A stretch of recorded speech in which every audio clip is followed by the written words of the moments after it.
Kodam melakukan penggusuran secara paksa. Secara paksa karena memang dilakukan pada malam hari. Bahkan kalau saya tidak salah itu hakim BK dari perkara Barabaraya ini itu kemudian tersandung kasus korupsi. Benar kalau ada yang bilang lebih baik kami mati di atas tanah sendiri daripada mau digusur. Ada 300 jiwa lebih, ada anak kecil, perempuan. Bagaimana nasib mereka kalau kemudian digusur? Artinya mekanisme hukum yang ada itu ternyata bagaimana? Tidak menyiapkan atau tidak memberikan keadilan bagi masyarakat, khususnya masyarakat kecil.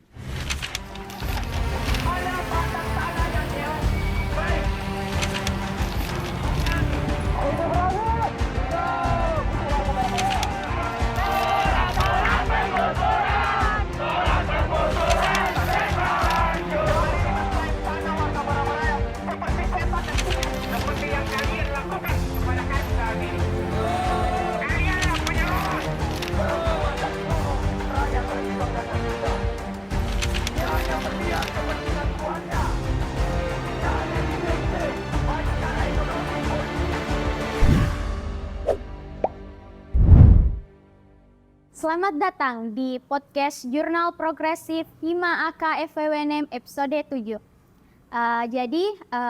Pada kali ini kami telah melaksanakan salah satu program kerja dari Himpunan Mahasiswa Akuntansi Fakultas Ekonomi dan Bisnis yang dilaksanakan secara berskala.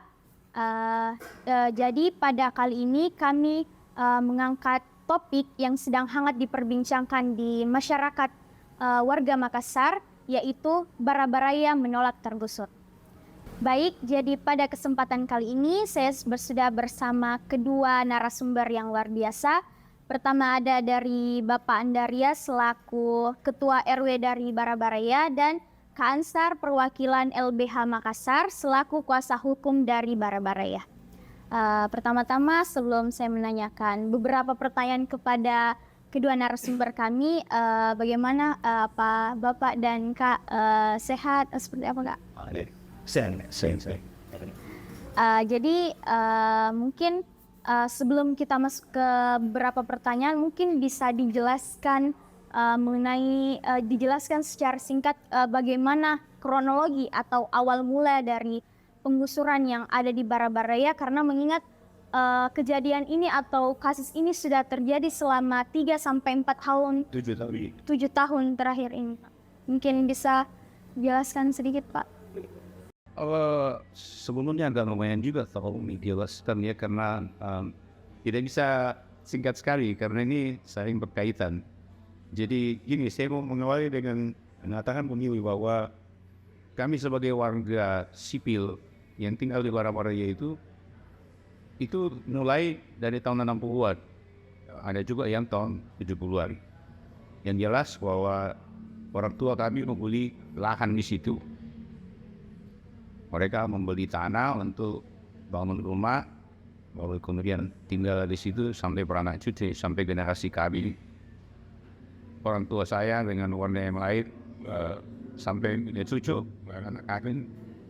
Dan sejak tinggal di situ dari tahun 60-an, itu kita tidak pernah ada pihak atau orang per orang yang katakanlah mau mengusik, yang misalnya mau mengatakan bahwa itu adalah tanahnya misalnya dan seterusnya. Yang jelas kita tinggal di situ dengan tenang, dengan damai, dengan happy, karena kita memang tinggal di atas tanah dan rumah yang menjadi hak kami. Lalu masuk ke tahun 2016, asrama Barabaraya asrama TNI Angkatan Darat itu lalu digusur oleh Kodam.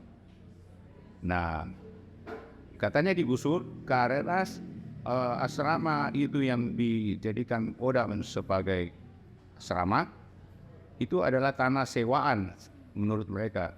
Tanah yang disewa kepada pemilik yang namanya Nurdin dan Lombong. Mereka menyewa tanah untuk membuat asrama.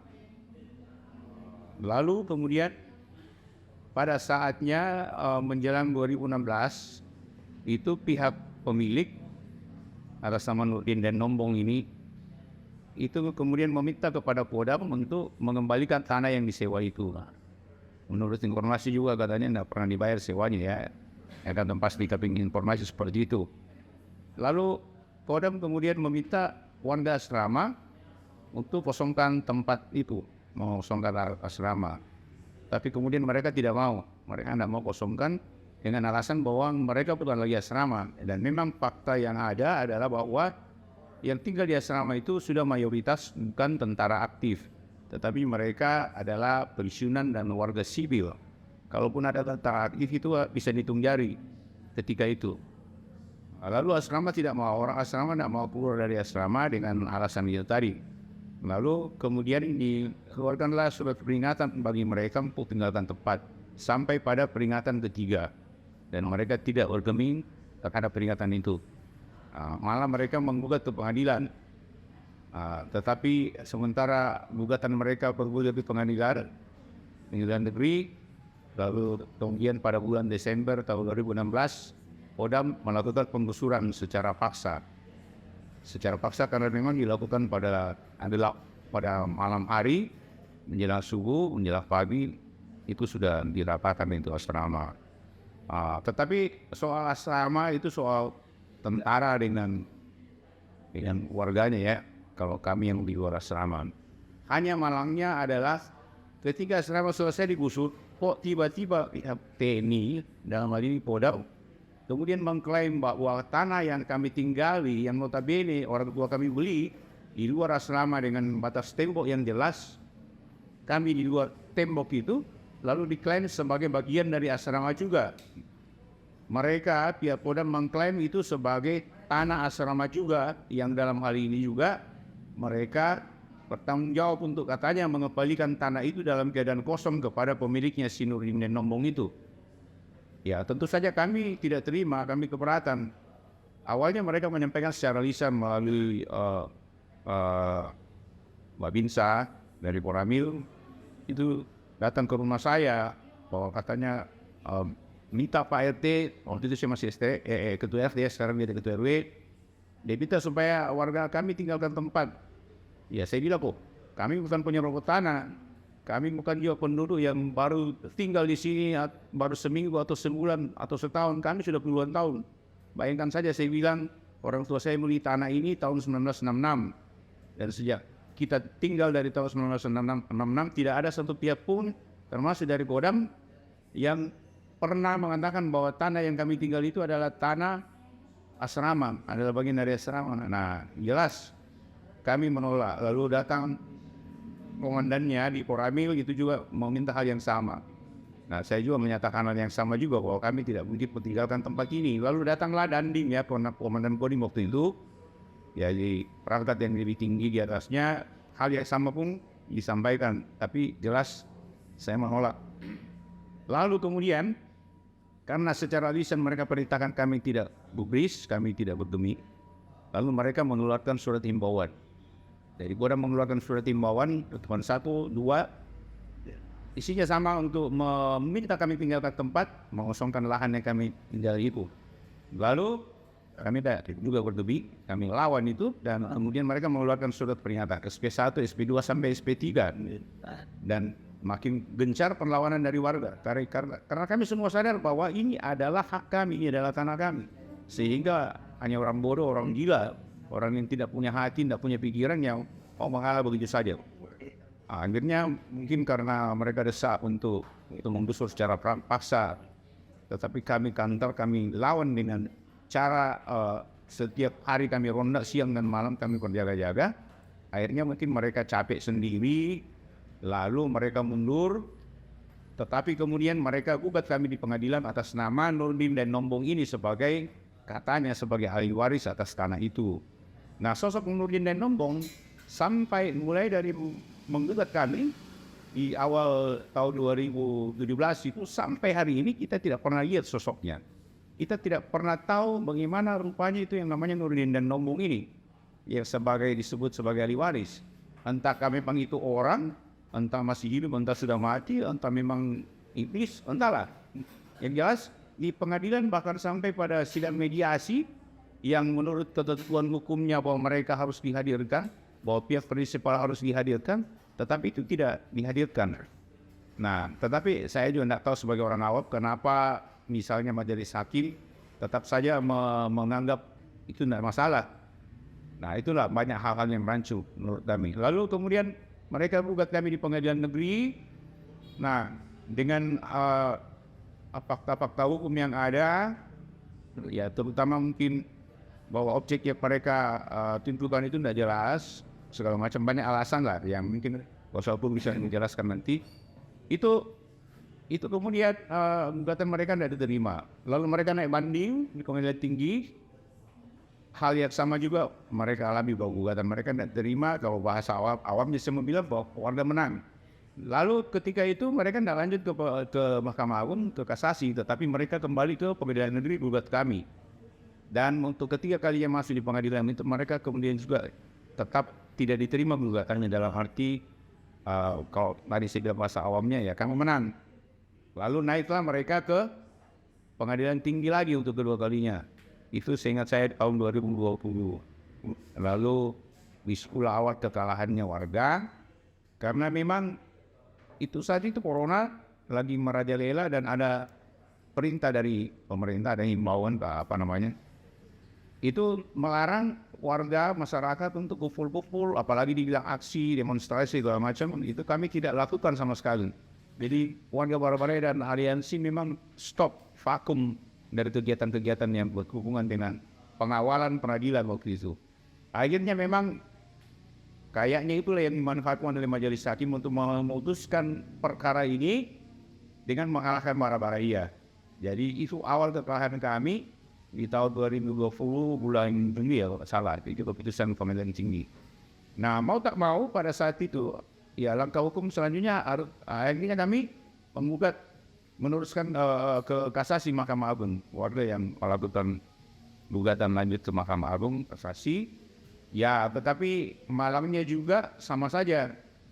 Kami berharap bahwa Hakim Agung yang bisa kembali mempelajari persoalan ini secara bijaksana, tapi hasilnya sama saja. Malah keputusan yang diambil Mahkamah Agung itu malah memperkuat keputusan pengadilan tinggi. Akhirnya langkah hukum yang lain kami ambil adalah VK, kami kembali, dan sama saja nasibnya, warga dikalahkan, dan akhirnya terakhir ini kita melakukan RSET melawan pihak ketiga. Intinya yang saya mau bilang di sini bahwa yang pasti kami tidak pernah akan tulus atau ikhlas ketika kami kemudian dianggap tidak berhak atas tanah ini. Karena memang kenyataannya orang tua kami membeli dan ada akte jual beli sebagai alasannya, dan bahwa tidak ada dalam sepanjang persidangan, tidak ada saksi yang dihadirkan yang melemahkan warga. Dan yang parahnya ini yang kami memang sinyalir bahwa ini semua permainan mafia, karena itu tadi bahwa yang menggugat kami di pengadilan tidak pernah kelihatan sosoknya, dan tidak ada usaha dari pihak pengadilan untuk bagaimana caranya memunculkan itu. Mestinya kan itu sudah melanggar aturan ya. Tidak mungkin orang bilang ICA menggugat ini dan sosoknya tidak jelas. Itu mengada-ada. Nah, sampai seperti itulah kami terus melawan. Proses itu masih ada dan inversi, dan mungkin ada hal-hal proses hukum lain lagi yang seandainya pun hal buruk terjadi sama warga. Tapi untuk saat ini saya kira kami yakin bahwa kami harus menang dari inversi. Ketika memang hakim ini punya hati nurani, karena memang sepanjang sidang itu semua menguatkan perlawanan kami dan pihak warga. Dan terima kasih bahwa begitu banyak perhatian dari seluruh masyarakat, teman-teman aliansi dari kampus, dari LSM, dari berbagai pihak pemerhati, miskin kota apa segala macam itu ikut di Barabaraya, bergabung dalam aliansi Barabaraya Bersatu, membantu kami secara non litigasi paling tidak. Dan itu terima kasih sekali, karena itu memperkuat posisi kami untuk bertahan di Barabaraya. Tapi ya itu saja, kita berharap mudah-mudahan kami menang. Ya, akhirnya again. Itu tadi penjelasan mengenai kronologi dari kasus bara-bara yang menolak tergusur. Jadi pertanyaan selanjutnya itu akan saya lontarkan kepada Kak Ansar ya. Ansar selaku perwakilan dari LBH Makassar selaku kuasa hukum dari warga Bara-Bara ya. Karena kalau mendengar cerita dari Bapak Andarias tadi itu sudah beberapa perlawanan yang sudah dilakukan melalui perlawanan secara hukum. Nah, kami ini meminta bagaimana kasus ini di mata hukum mengenai prosedur dan pengawalan yang sudah terjadi beberapa tahun terakhir ini, Kak. Seperti itu. Terima kasih. Sebelum menjawab pertanyaan dari Nisa, Kak. Nisa, pertama saya ingin menyampaikan terlebih dahulu dari perkara bara-bara ini satu pola yang kami ingin temukan. Mungkin juga ini adalah pola yang sering ditemukan dalam kasus-kasus yang lain, terutama kasus-kasus rakyat yang berkaitan dengan tanah. Pertama, kita melihat bagaimana kemudian kerja dari mafia tanah di dalam merebut atau merampas tanah-tanah rakyat. Pertama, kami menduga kuat bahwa ini adalah merupakan upaya-upaya mafia tanah. Ya. Kenapa kami sebut mafia tanah? Karena itu tadi sudah disebutkan oleh Pak Anda bahwa penggugat yang mengklaim bahwa tanah tersebut itu adalah miliknya itu tidak pernah kegiatan bahkan di dunia. Tidak pernah kita bertemu secara langsung. Kalau betul dia memiliki sosok, harusnya itu kemudian dipertemukan dengan kami. Sehingga itulah yang kemudian menjadi indikasi kuat baik bahwa ini adalah kita berhadapan dengan sesuatu yang tanda tanya, yang mana orang sebetulnya ini. Itu yang pertama. Yang kedua, kita melihat polanya kira-kira seperti ini. Warga ini kan memiliki alasan, ya, tetapi warga kemudian dipaksa untuk memberikan dengan cara-cara yang intimidatif, dengan cara-cara yang dengan cara-cara kekerasan. Seharusnya pada saat itu mereka yang mengklaim ini tidak, mereka kemudian mengambil hak dari masyarakat itu, harusnya mereka langsung masuk ke pengadilan. Tapi karena itu tadi, itu pola-pola yang kemudian kami temukan bagaimana kemudian mafia tanah itu bekerja merampas hak rakyat itu. Jadi mereka menggunakan kekerasan untuk mengintimidasi warga agar mereka secara sukarela memberikan anak atau memberikan ruang hidupnya kepada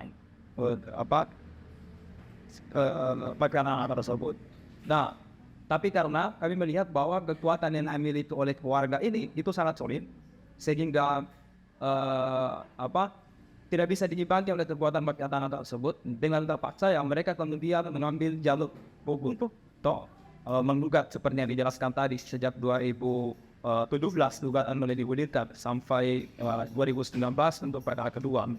Nah, di perkara pertama kalau dilihat bagaimana kemudian pertimbangan hakimnya, di perkara pertama itu nomor perkaranya kalau saya tidak salah 255. Pertimbangan dari majelis hakim kenapa kemudian putusannya itu tidak menerima gugatan, di antaranya itu adalah terkait dengan objek gugatan itu yang tidak jelas. Artinya penggugat pada saat itu kemudian tidak mampu menunjukkan di mana batas-batas dari objek perkara tersebut. Itu yang pertama. Terus yang kedua yang menjadi pertimbangan majelis hakim juga pada saat itu adalah kaitan dengan kurangnya para pihak. Jadi pasti ada orang yang menguasai objek sengketa tapi itu kemudian tidak digugat pada saat itu. Nah, sehingga inilah yang kemudian menjadi dasar pertimbangan majelis hakim bahwa gugatan ini tidak sempurna, harus harus diterima atau di-NU. Nah, seperti yang dijelaskan tadi, itu kemudian berlanjut ke PT untuk perkara pertama. Nah, PT kemudian menguatkan putusan dari PN. Nah, terus selanjutnya mereka kemudian mengajukan gugatan kembali di tahun 2019 kalau saya tidak salah, tahun 2019. Pertimbangannya hampir mirip dengan perkara pertama itu, ya kan? Pertimbangan hampir mirip, yaitu tidak mampu penggugat ini kemudian tidak mampu menunjuk batas-batas dari objek perkara atau objek sengketa itu. Itu yang pertama. Yang kedua, juga tidak mampu menunjuk rumah dari para tergugat. Kalau kan dalilnya adalah bahwa para tergugat ini penguasa objek sengketa. Ya kalau dia menguasai objek sengketa, tunjukkan dong rumahnya di mana. Untuk memastikan apakah betul mereka ini berada di objek masuk dalam objek sengketa atau tidak. Nah, itu kemudian tidak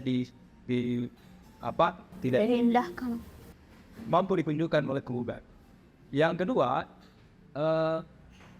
apalagi namanya, majelis hakim juga berpendapat bahwa karena kan tadi sudah dijelaskan ya bahwa masyarakat warga Bara-Bara ini tidak tiba-tiba langsung masuk ke sana, tapi mereka kemudian itu membeli tanah tersebut. Nah, majelis hakim berpendapat bahwa pembelian tersebut itu kemudian didaftarkan juga di pejabat setempat atau pejabat yang berwenang untuk membuat akta tanah. Pada saat itu adalah camat. Itu dibuat juga oleh warga. Nah, majelis hakim berpendapat bahwa camat juga yang mengeluarkan produk AJB tersebut itu mestinya digugat. Mestinya digugat. Nah, ini yang kemudian menjadi pertimbangan. Jadi ya, setelah itu masuklah ke PT. PT itu kemudian diindahkan semua, diterabas semua, ya diterabas semua. Jadi PT menganggap bahwa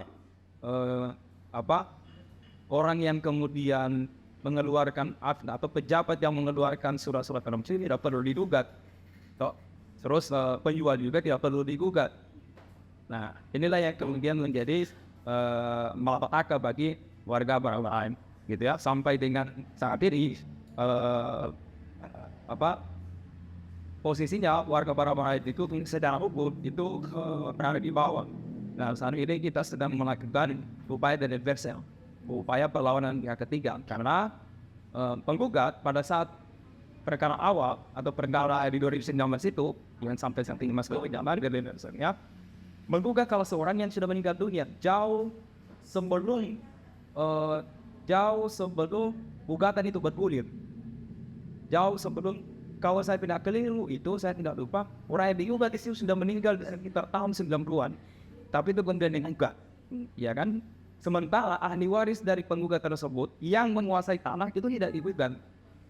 Padahal si pewaris atau orang tersebut itu sudah meninggal dunia dan dia memiliki alas hak berupa akta jual beli.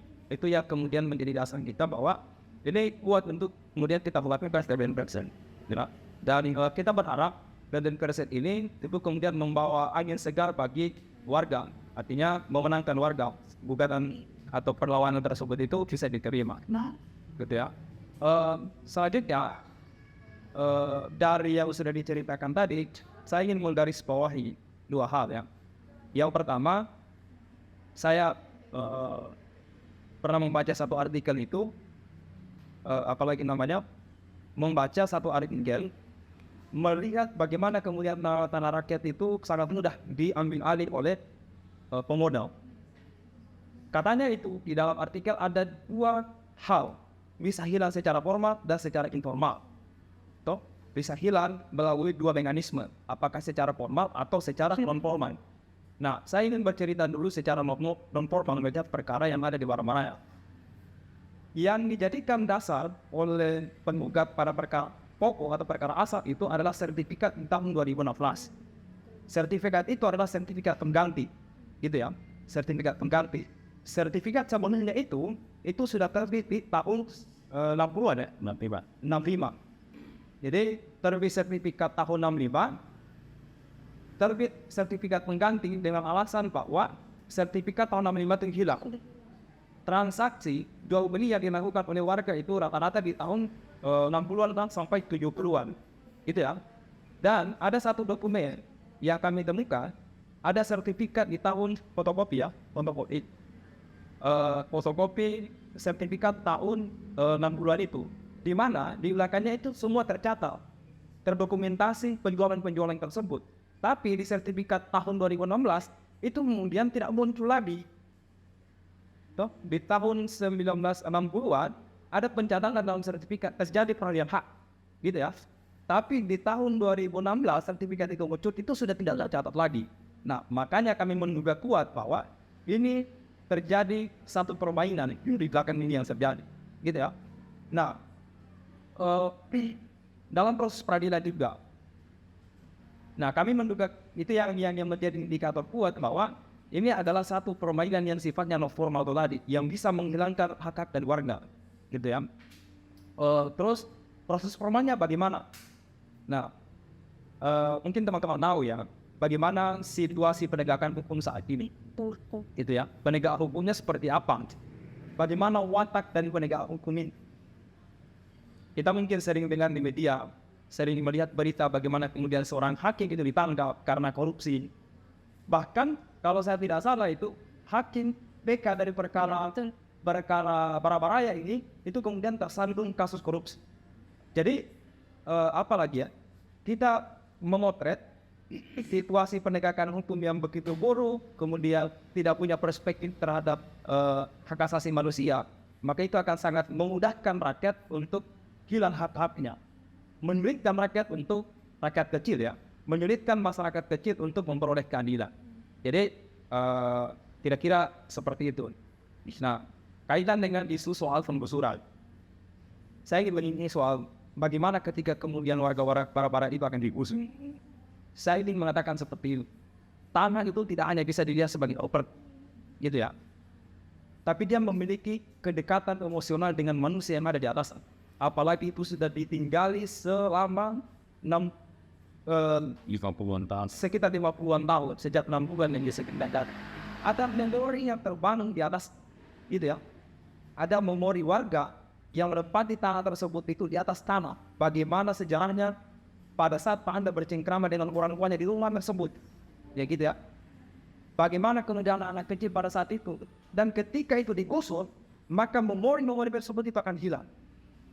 Nah, disinilah kemudian kita ingin meminta pertanggungjawaban negara soal pemenuhan perlindungan terhadap warga Barabaraya itu. Jadi tidak hanya tanahnya nggak akan hilang kalau digusur, tapi memorinya, cerita-ceritanya dengan orang tuanya itu kemudian akan hilang. Salah satu warga pernah bercerita seperti ini ke saya. Saya kehilangan tanah, itu tidak hanya kehilangan tanah semata, tapi sejarah. Sejarah diri kok hilang. Gitu banget. Kalau dia dipindahkan, saya akan terakhir kembali. Makanya dia bilang, soal tanah mungkin bisa menghilang, tapi memoriku dengan orang tua, gitu ya, itu kemudian akan hilang dan itu tidak bisa dihargai sama sekali. Dan itu yang kemudian menjadi harga diri dari warga Barabaraya. Kira-kira itu. Singkat. Oke, itu tadi jawaban yang cukup luar biasa dan mudah dipahami terkait bagaimana mengenai prosedur dan pengawalan dari kasus Barabaraya. Selanjutnya, saya ingin menanyakan bagaimana respon dari warga dari Barabaraya semenjak mereka itu muncul dan mengklaim bahwasanya tanah yang di luar asrama ini juga termasuk milik mereka. Apakah langsung seperti pada saat ini bahwasanya langsung beramai-ramai, solid dan lain sebagainya, atau ada juga orang-orang yang tidak terlalu peduli atau seperti apa, Pak? Yang bisa mungkin dijelaskan? Secara umum ketika pihak orang ya yang pertama memberitahu bahwa tanah yang kami tinggali itu juga bagian dari tanah asrama yang katanya mereka harus kembalikan ke pemiliknya, itu pastilah saya pribadi kaget dan warga juga kaget. Kok bisanya ya ada klaim seperti ini yang entah dari mana, tidak ada angin, tidak ada apa, tidak ada ojek. Nah, tiba-tiba seperti itu, tentu kami shock. Ada apa ini? Bahkan ketika saya dapatkan itu fotokopi sertifikat 2016 yang statusnya sebagai sertifikat pengganti katanya yang hilang, yang kronologinya, yang historis sertifikat itu juga tidak jelas, itu saya langsung telepon Pak Lurah, kelurahan kan. Saya telepon, Pak, minta maaf Pak, kok tiba-tiba ada ini sertifikat 2016 ini? Kenapa seperti ini Pak? Pak Lurahnya juga menyangkal. Saya tidak tahu itu Pak RT. Saya, wah masa Pak sebagai aparat pemerintah setempat tidak tahu menahu soal ini? Setahu saya kalau ada mau buat sertifikat apapun namanya, itu pasti ada koordinasi, ada survei, ada observasi turun ke bawah, dan paling tidak melewati pemerintah setempat untuk melihat kondisi di lapangan seperti apa. Masa kok tiba-tiba muncul begini? Tetapi pada saat itu Pak Lurahnya menyangka bahwa dia tidak tahu menau katanya soal sertifikat itu. Nah, lalu saya juga memang berpikir, termasuk juga pertanahan dalam hal ini, saya curiga bahwa mereka ini persekongkolan semua ini. Mereka sekongkol semua. Kok kisahnya dengan mudah pertanahan menerbitkan sertifikat 2016 itu yang seluruhnya ya menurut saya patut dipertanyakan. Mestinya kan kalau saya secara umum ya, sekali lagi saya mau bilang, harusnya kan ketika ada sertifikat mau dibuat, mereka harus turun ke bawah. Mereka kan akan pasti temukan warga di bawah yang tinggal. Harusnya mereka bilang, loh, kenapa Bapak tinggal di sini atau Ibu tinggal di sini? Nah sementara ini misalnya tanahnya si A atau tanahnya si B, harusnya kan begitu. Tapi ini kan tidak pernah ada. Nah berarti memang ini, menurut saya ini permainan semua ini. Jadi begitu mudahnya mereka menerbitkan sertifikat yang historinya tidak jelas. Nah, respon kami seperti itu pada saat itu ya tentu saja kemudian kita mencari tahu kenapa seperti ini dan seterusnya. Lalu kami menyelidiki betul bahwa curiganya kami benar. Karena ada satu hal yang saya mau sampaikan sekaitan dengan itu. Jadi ketika asrama itu belum digusur sampai pada dia digusur, tapi memang kami yang di luar asrama bilang ya urusannya kalian ya, tentara dengan warga di asrama. Itu ada peta yang menggambarkan posisi atau status tanah yang kami tinggali pada saat itu. Dalam hamparan itu memang ada peta yang kami dapat dan saya ada masih simpan fotokopinya juga. Itu di tengah-tengah itu memang di situ dijelaskan dalam keterangannya tanah asrama itu disebut sebagai tanah okupasi TNI atau asrama. Lalu di luar asrama, di luar tembok, jadi tembok tebal ini dan tinggi, itu disebutkan bahwa tanah di luar tembok itu disebut di situ keterangannya sebagai tanah milik masyarakat. Tetapi celakanya ketika asrama selesai digusur, lalu kemudian muncul peta baru yang entah siapa yang buat, ya tentu saja mereka yang mafia ini mereka buat. Dan dalam peta baru itu satu hamparan itu yang mencakup tempat tinggal kami itu disebutkan secara keseluruhan sebagai tanah okupasi atau tanah asrama. Nah, jadi ini kan fakta-fakta yang memang betul-betul ini mau menipu masyarakat, mau merampas ya hak kami, saya kira. Dan satu hal lagi ketika asrama sementara digusur, saya tanya sama Pak Dan Ramilnya, betul kan Rami di situ dekat tinggalnya. Saya tanya, Komandan, saya ada dengan isu katanya ini yang di luar juga ya, di luar asrama katanya mau diusir juga ya. Itu Pak Dan Ramilnya bilang sama saya, oh tidak ada urusan Pak RT, kami tidak urusi warga sipil, kami hanya urusi tentara asrama. So, oh ya syukurlah Komandan kalau begitu, tidak benar berarti isunya. Tapi tahu-taunya apa itu tadi, setelah asrama rata, usut, lalu tiba-tiba anggota Koramil sendiri yang pertama, Pak Wabinsa itu datang di rumah saya untuk menyuruh saya, warga saya untuk tinggalkan Mempadan. Dan Pak Dan Ramilya waktu itu pindah tugas. Saya berpikir seandainya masih Pak Dan Ramilya yang sama bertugas saat itu, pasti saya akan nanya, loh, seperti siasat kalian semua. Dan saya mau sinyalir bahwa ini strategi mafia untuk kerjasama dengan Kodam, melibatkan Kodam dalam hal ini tentara, supaya mungkin mereka kemudian merasa akan kuat menghadapi warga. Mereka mungkin berpikir bahwa warga akan takut, akan lemah ketika berhadapan dengan tentara. Yang pasti bahwa kami di Bara-Baranya tidak pernah ada berpikir sedikit pun untuk takut kepada siapapun. Karena prinsip kami adalah bahwa tanah ini adalah milik kami, tanah ini adalah hak kami, tanah ini adalah hidup kami, dan artinya kami akan melawan dalam keadaan apapun, karena itu satu-satunya ruang hidup bagi kami. Dan benar kalau ada yang bilang lebih baik kami mati di atas tanah sendiri daripada mau digusur. Seperti itu. Oke. Itu tadi beberapa penjelasan mengenai bagaimana tanggapan dari warga Bara-Baraya semenjak para penggugat itu mengklaim bahwasanya mereka itu telah menyampaikan ke warga bahwasanya setelah pergusuran yang terjadi di asrama itu sudah tidak ada urusan di luar dari asrama tersebut.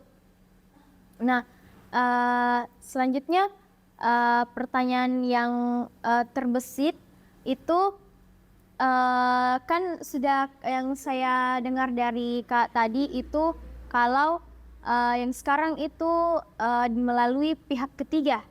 Nah, kalau dilihat dari peluangnya apakah langkah ini itu sudah cukup menguatkan agar ini menjadi persidangan yang terakhir dan dimenangkan oleh warga atau seperti apa, Kak? Ya, pertama, Deden Perset itu memang adalah satu mekanisme hukum yang bisa digunakan oleh warga negara ketika ada yang dilanggar, kan gitu kan. Tentu kalau ditanya apakah itu kemudian menjadi salah satu, ya menurut kami kita tentu tidak apalagi namanya tidak melihat bahwa itu adalah satu-satunya. Artinya tentu kita berharap Deden Perset tersebut itu bisa kemudian memenangkan warga. Mana kita berharap soal itu. Tapi catatannya juga adalah bahwa yang kami tekankan itu mekanisme hukum tentu kita bisa mengharapkan posisinya kan gitu.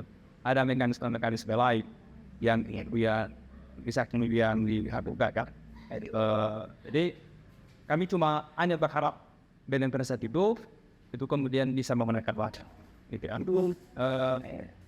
Kalau kita pelajari dari awal, sebenarnya 80% kemenangan yang dimiliki oleh warga pada saat sebelum di PV itu kita meyakini itu adalah kekuatan dan solidaritas yang dimiliki oleh warga itu sendiri. Artinya tumpuan kemenangan tersebut itu bukan pada proses hukum yang ada, tapi solidaritas yang dimiliki oleh warga itu sendiri. Artinya apa? Saya ingin menegaskan bahwa hukumnya berjalan, tapi di satu sisi juga kekuatan dari warga itu bisa diabaikan, gitu ya. Sehingga proses hukumnya berjalan dengan kekuatan warga yang kuat, itu yang kemudian dikhawatirkan. Iya, Kak, karena berbicara juga soal solidaritas dari warga Bara-Bara itu kami juga cukup apresiasi karena selama kami mengikuti aksi-aksi demonstrasi yang dilakukan oleh warga Bara-Bara itu mereka dari yang tua, muda, anak kecil semua ikut di dalamnya. Jadi bukan hanya dari Pak Andreas, bukan dari beberapa kuasa hukum, tapi mereka itu benar-benar menunjukkan bahwasanya ini tanahnya kami, ini punyanya. Dan mereka juga yang bikin kami sangat salut itu mereka itu benar-benar menghargai beberapa pihak yang ikut membantu, seperti kita diberikan makanan, minuman yang kami sendiri tuh belum pernah dapat di beberapa aksi demonstrasi yang kami ikuti, Pak. Seperti itu. Jadi itulah mungkin salah satu alasan kenapa kita punya tekad bahwasanya ini harus diangkat di publik. Maksudnya kayak bagaimana caranya supaya kita lakukan propaganda yang membuat semua kalangan yang ada di Makassar itu bisa lebih tahu lagi, karena beberapa dari warga masyarakat itu mungkin lumayan acuh tak acuh dengan adanya kasus. Mungkin mereka bilang bukannya tempat tinggalku atau seperti apa, tapi dengan adanya propaganda seperti ini kami itu benar-benar mengharapkan bagaimana bukan hanya dari warga Bara-Bara saja yang ikut, tapi mereka bisa merasakan bagaimana kalau tempat tinggal yang mereka itu juga akan ikut tergusur. Bukan, kita tidak tahu, maksudnya kayak mungkin beberapa 5 tahun 10 tahun ke depan itu mungkin wilayahnya lagi yang digugat atau seperti apa. Jadi itu mungkin salah satu harapan dari kami dengan mengadakannya podcast ini, Kak. Selanjutnya selama kalau boleh tahu, Pak, itu selama kasus ini berjalan siapa-siapa saja yang mengambil peran penting atau siapa saja yang misalnya seperti Pak Andreas selaku ketua RW, apa ada lagi orang-orang yang menemani Pak Andreas yang benar-benar bertekad bahwasanya kasus ini harus dimenangkan oleh warga Bara-Bara, seperti itu, Pak? Ya, secara umum sih memang dalam rangka mempertahankan haknya kami itu memang semua warga berharap yang sama dan berusaha sama-sama. Tetapi yang memang kalau boleh saya bilang agak menonjol ke depan itu, ya mungkin saya salah satunya. Kemudian ada saudara kami namanya Pak Nur, Muhammad Nur, dan yang lain-lain lah ya. Tapi itu memang kita memang betul-betul workout, betul-betul frontal menghadapi ini. Jadi ibaratnya pokoknya melawan tanpa syarat. Kami terus berusaha untuk memberi semangat kepada warga semua di situ bahwa memang ini adalah kebenaran yang kita perjuangkan, sehingga tidak boleh ada semangat yang teguh dan tidak harus terus melawan. Karena membiarkan ketidakadilan ini terjadi kepada kita dan mungkin kepada orang-orang lain nanti, dan saya kira memang juga itu sudah terjadi di beberapa tempat di Indonesia ini. Sekali lagi membiarkan ketidakadilan itu terjadi bagi saya itu adalah dosa. Sehingga kadang saya tidak merasa terbebani untuk meminta kepada seluruh aliansi yang konsen atau yang punya rasa solidaritas tinggi ini, maka kami yang belum terlibat untuk membantu warga Barabaraya dan warga-warga lain yang diperlakukan sama seperti kami, itu supaya mereka juga betul-betul bisa terlibat. Karena ini hal baik. Saya bilang sama adik-adik biasa, saya bilang, terima kasih sekali kalian bisa datang di sini, dan kalian inilah generasi-generasi yang nanti menjadi generasi peduli. Ya, generasi peduli yang diharapkan oleh bangsa ini berbicara tentang keadilan. Jadi saya juga pernah mahasiswa dan mungkin juga saya menjadi bagian dari pergerakan juga bagaimana kita perlu aktif juga sebagai siswa untuk peduli dengan hal seperti ini. Dan saya salut sekali bahwa kondisi kemahasiswaan sekarang itu mungkin beda dengan yang kemarin-kemarin, gimana saya dengar sekarang mulai lagi ada usaha, ada upaya untuk bagaimana caranya mahasiswa ini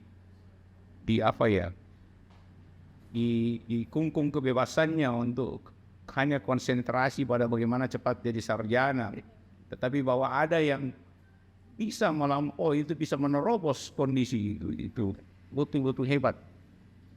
Nah itu buat mahasiswa, dan itulah tidak banyak yang bisa punya kepedulian seperti ini. Mudah-mudahan ini dipertahankan dan bahkan bisa diperluas lagi kesadaran-kesadaran ini, bagaimana kita bisa terlibat membela orang-orang yang tersolimis seperti warga Barabaraya, dan juga bagi teman-teman di luar sana, para pemerhati di masyarakat. Seperti misalnya teman-teman dari organisasi muncul ada terlibat di Barabaraya, ada juga yang dari KPRM misalnya, ada dari pemuda, saya lupa semua namanya, ada dari ya banyak sekali lembaga-lembaga atau pihak-pihak bahkan pribadi yang bersimpati pada perjuangan Barabaraya. Dan momen mendekati sidang keputusan dari anniversary ini yang dijadwalkan di tanggal 30, itu tentu saya kami warga Barabaraya berharap sekali supaya makin banyak ya secara massal di sana, makin banyak bisa hadir ketika sidang nanti atau menjelang sidang putusan itu, supaya hakim-hakim yang menangani perkara ini yang akan mengambil keputusan itu bisa tersentuh juga hatinya, bisa bicara secara nurani bahwa apa yang akan mereka putuskan ini menentukan nasib orang banyak, menentukan hidupnya kami warga Barabaraya. Sehingga harapan kami ya keputusan ini bijaksana dan melihat secara objektif bahwa warga Barabaraya ini punya hak dan harus dimenangkan. Sekira seperti itu.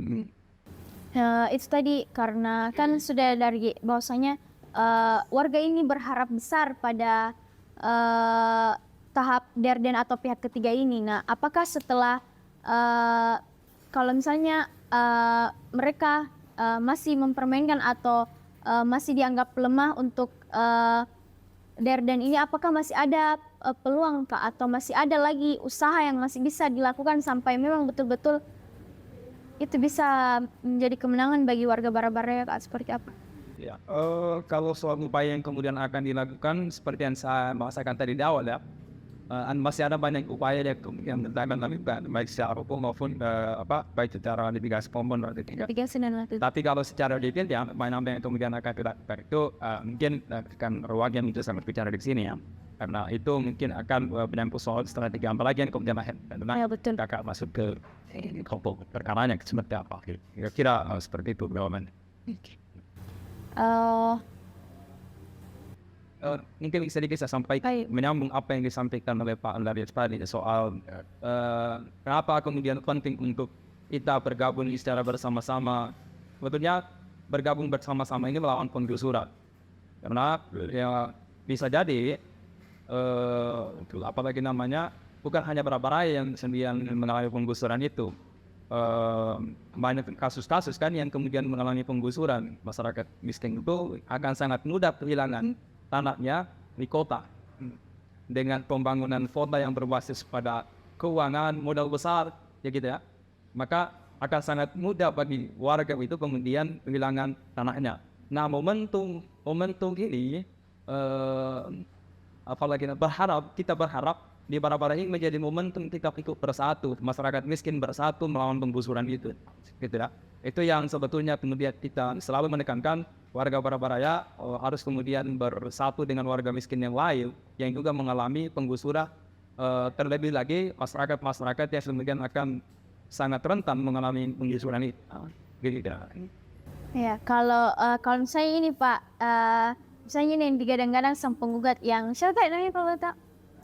Nurdin dan Domo, misalnya dikasih kesempatan untuk bertemu atau berbicara, atau beliau itu tiba-tiba lihat kalau misalnya mereka benar bahwasanya ini si penggugat masih ada yang katanya kalau diperkirakan umurnya sekarang sudah berapa yang pernah kita lihat? Kami pernah dapat KTP-nya, fotokopi KTP-nya itu umurnya kelahirannya tahun 1920. Jadi kalau sekarang tahun 2023 sudah 103 tahun ya.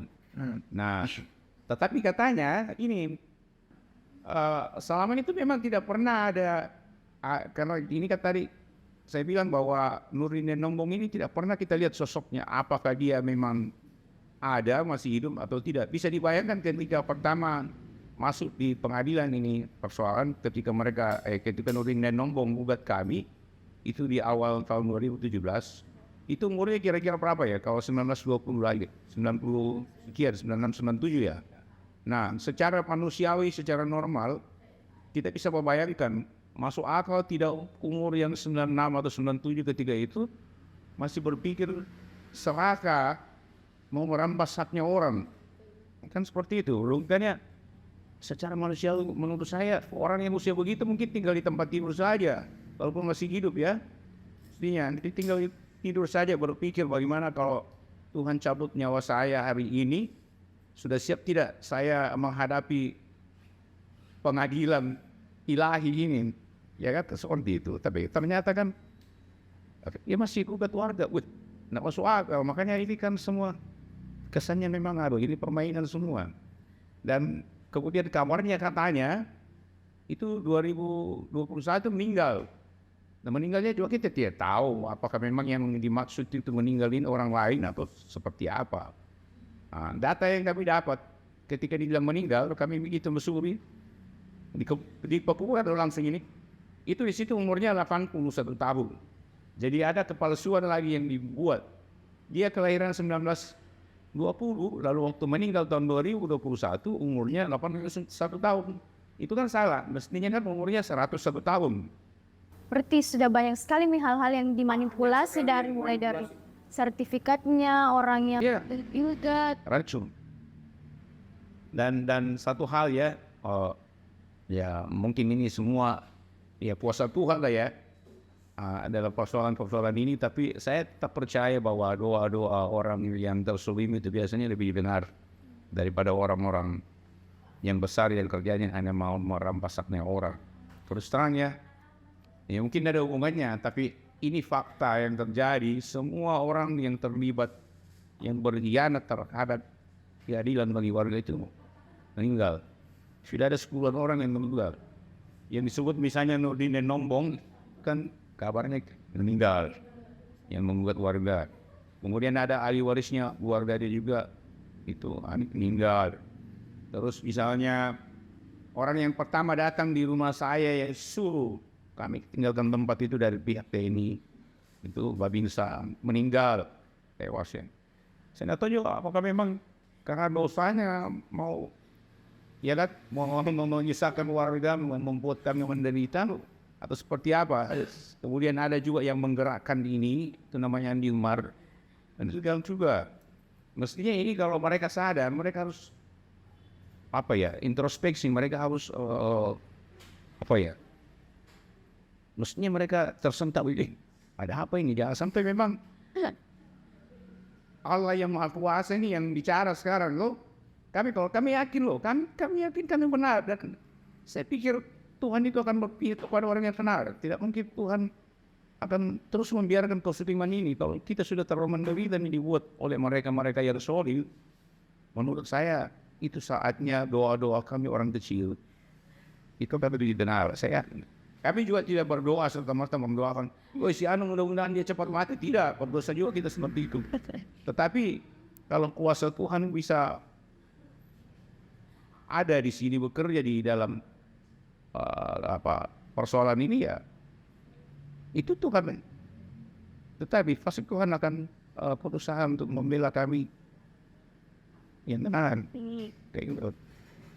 Nah, cuman ini pertanyaannya kenapa bisa sampai lolos seperti itu? Maksudnya kenapa bisa secara administratif kan sudah jelas bahwasanya yang pertama itu kan persyaratannya bahwasanya penggugat utama itu harus hadir, dan tadi sudah kita jelaskan ya sedikit beberapa kriteria bolehnya dibebaskan kalau misalnya beliau berada di luar negeri atau seperti apa. Tapi yang kedua itu ya sudah banyaklah hal-hal yang kurang jelas secara kenapa bisa lulus atau lolos kasus itu dan dimenangkan, apalagi pada saat COVID-19 di 2016 itu, Kak.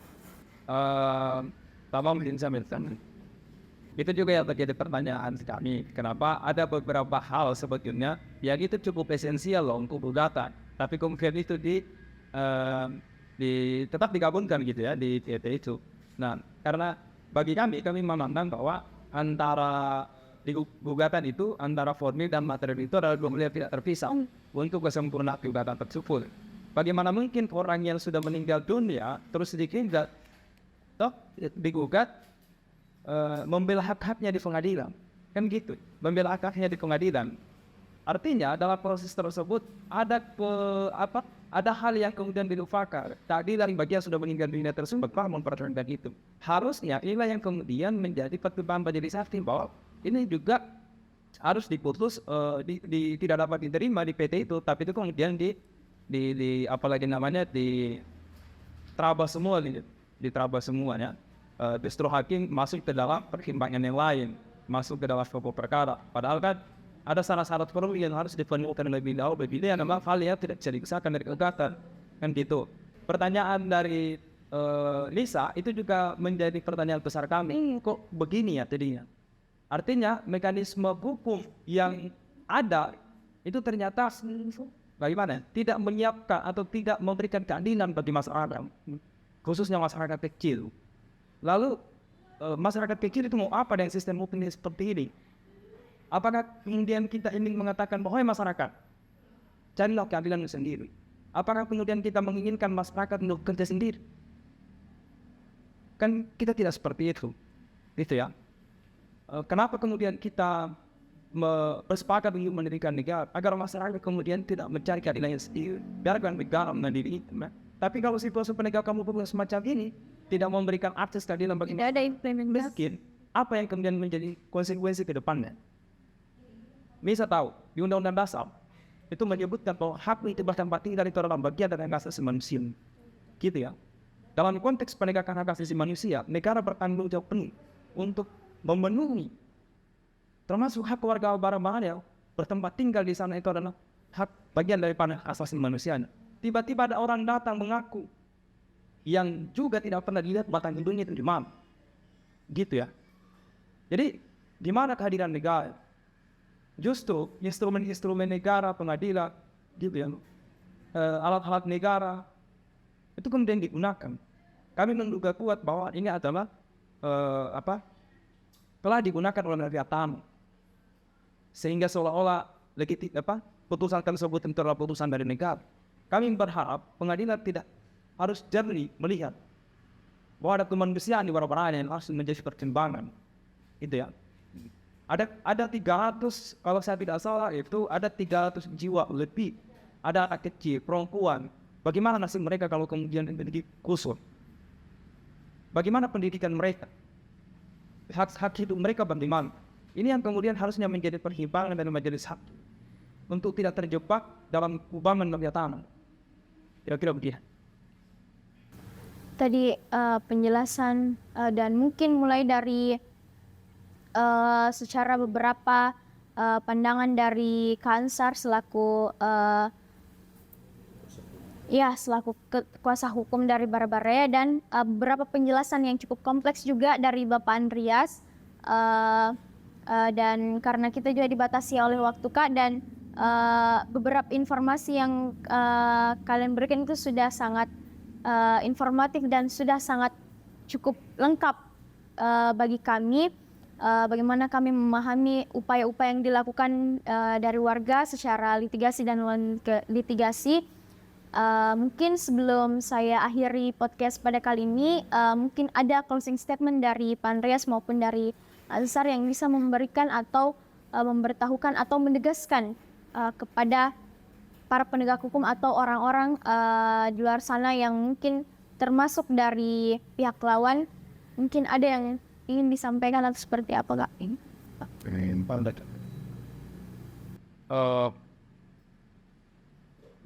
Yang pasti bahwa pertama kami warga Barabaraya akan terus melawan sampai kami bisa mendapatkan kembali ketenangan hidup, ketenangan tinggal di Barabaraya. Sebagaimana tadi disebutkan bahwa memang kami di situ sudah, jangankan dalam rumah sebagai anak orang tua, histori kami seperti apa. Dengan tetangga pun itu kami sudah merasa semua sebagai keluarga besar Barabaraya. Maka betul kalau yang kami lenyapkan, kami akan kehilangan sejarah. Dan itu tadi, pasti kami akan terus melawan sampai kami bisa menang. Nah, sekaligus juga tentu saja kami berharap semua yang punya keprihatinan, semua yang punya solidaritas terhadap keadilan, disinilah tempatnya, paling tidak salah satu tempatnya untuk menyatakan solidaritas itu.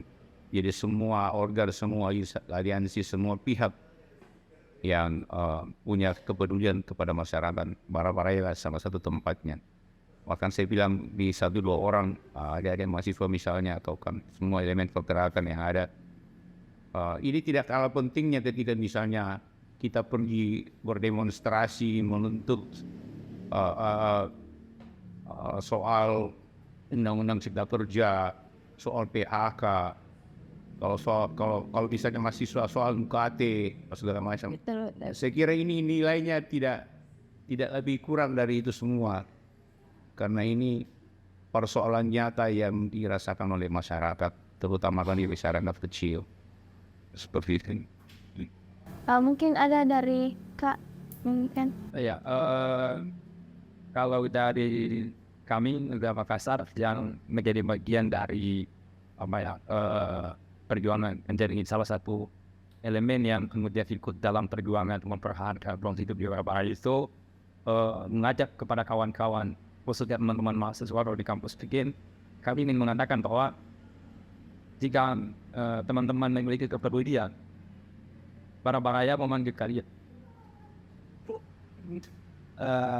Jangan saya membayangkan akan ada air mata di sana kalau kemudian terjadi penggusuran. Nah, Barabaraya akan memanggil kalian. Saya kira just. Oke, tadi closing statement yang luar biasa dari Andreas maupun Kak Ansar. Kami dari Himpunan Mahasiswa Akuntansi Fakultas Ekonomi Universitas Negeri Makassar mengucapkan banyak-banyak terima kasih kepada kedua narasumber kami. Terima kasih telah mau meluangkan waktunya untuk memberikan kami informasi, dan semoga podcast ini dapat tersebar luas agar semua warga dapat menyaksikan dan mengetahui bahwasanya warga di Barabaraya sedang berjuang untuk mempertahankan hak hidup mereka. Mungkin itu saja dari saya selaku host pada podcast kali ini. Saya atas nama Hairunisa meminta maaf secara pribadi jika ada kesalahan. Terima kasih banyak Pak, terima kasih banyak Kak. Ayo, sebelum ditutup justru saya yang pertama harus menyampaikan terima kasih atas nama warga semua karena bisa diajak di sini untuk bicara, untuk curhat tentang apa yang kami alami.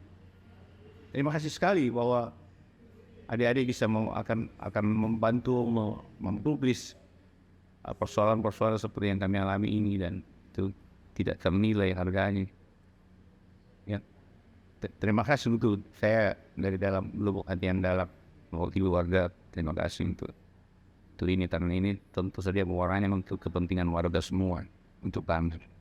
Dan kalian sudah bisa ikut soliditas seperti ini, itu luar biasa. Lanjutkan. Baik, mungkin saya akhiri podcast kali ini. Terima kasih. Wassalamualaikum warahmatullahi wabarakatuh. Waalaikumsalam.